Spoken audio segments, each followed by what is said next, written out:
Assalamu alaikum wa rahmatullahi wa barakatuhu. Have you ever looked at your life and quietly wondered, how did I end up here?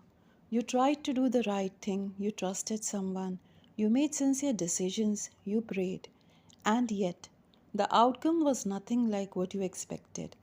A relationship ended, a door closed, someone you trusted betrayed you, or perhaps simply found yourself living a chapter you never would have chosen for yourself. Now consider Yusuf alayhi salam, a child who had done nothing to deserve betrayal. Yet his own brothers threw him into a well. He was separated from his father, taken to a foreign land, sold, later falsely accused, and imprisoned. If you had met Yusuf in any one of those moments, you would not have known how his story would end. And that is precisely why Allah preserved this story in the Quran. Because we have a tendency to judge ourselves, our lives, from the chapter we are currently living. But Allah sees the entire book.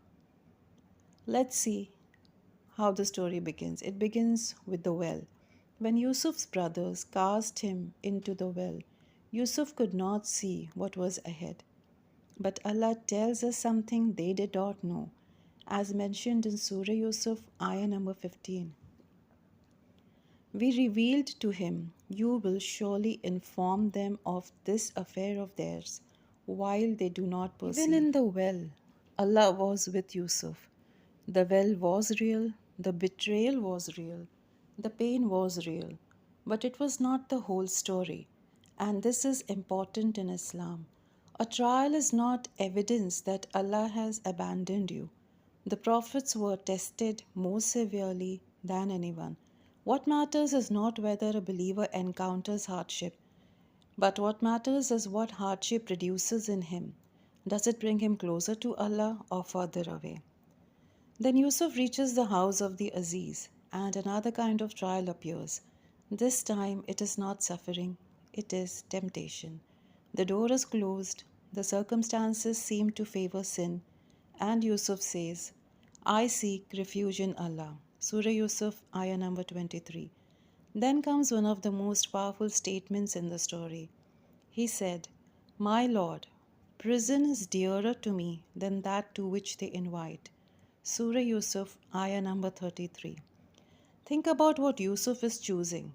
He is choosing a visible hardship over an invisible consequence. He is choosing prison over displeasing Allah. This is taqwa. And perhaps this is where we need to reconsider what success means. Success is not always getting what you want. Sometimes success is walking away from what Allah does not want for you, even when walking away costs you something. Yusuf is imprisoned, and what is remarkable is that imprisonment does not make him abandon his purpose. He continues to speak about Allah. He interprets the dreams of the prisoners. He calls them towards Tawheed before interpreting their dreams. He does not say, once my situation improves, then I will become a better servant of Allah. He serves Allah where he is. This is a profound principle. Do not postpone your relationship with Allah until your circumstances become ideal. There is no perfect chapter in which to become obedient. Then something else happens. A prisoner remembers Yusuf, but only after years have passed, and Allah finally brings Yusuf out of the prison. Notice the wisdom here. Yusuf could have been released earlier, Allah could have changed everything immediately, but He did not. Why? Because Allah's decree is not governed by our impatience. The delay itself was part of the decree, and this is where tawakkul becomes real. Tawakkul does not mean knowing what Allah will do, it means trusting Allah without knowing. Eventually, Yusuf is given authority in Egypt, and then the brothers who once threw him into a well stand before him. Now the balance of power has completely changed. They are vulnerable, Yusuf is powerful. He could expose them, he could punish them, he could make them feel the humiliation they once caused him. But listen to what he says. No blame will there be upon you today. Surah Yusuf, ayah number 92. This is not weakness, it is ihsan. And there is something deeply Islamic about this moment.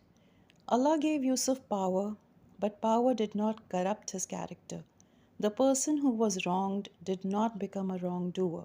The person who had been humiliated did not humiliate others. The person who had been betrayed did not answer betrayal with cruelty. That is the spiritual maturity the Quran wants us to notice. At the end of the story, Yusuf alayhi salam looks back. The child in the well could not have understood it. The slave could not have understood it. The prisoner could not have understood it. But eventually, Yusuf could see what Allah had brought about. His family was reunited, his honor was restored, his position was established, and the events that once appeared to be separate tragedies had become one unfolding decree. This is why the story of Yusuf is not simply a story about patience. It is a story about trusting Allah while the meaning of your life is still hidden from you. You may be in a chapter today that you would never have chosen. You may not understand why Allah allowed something to happen.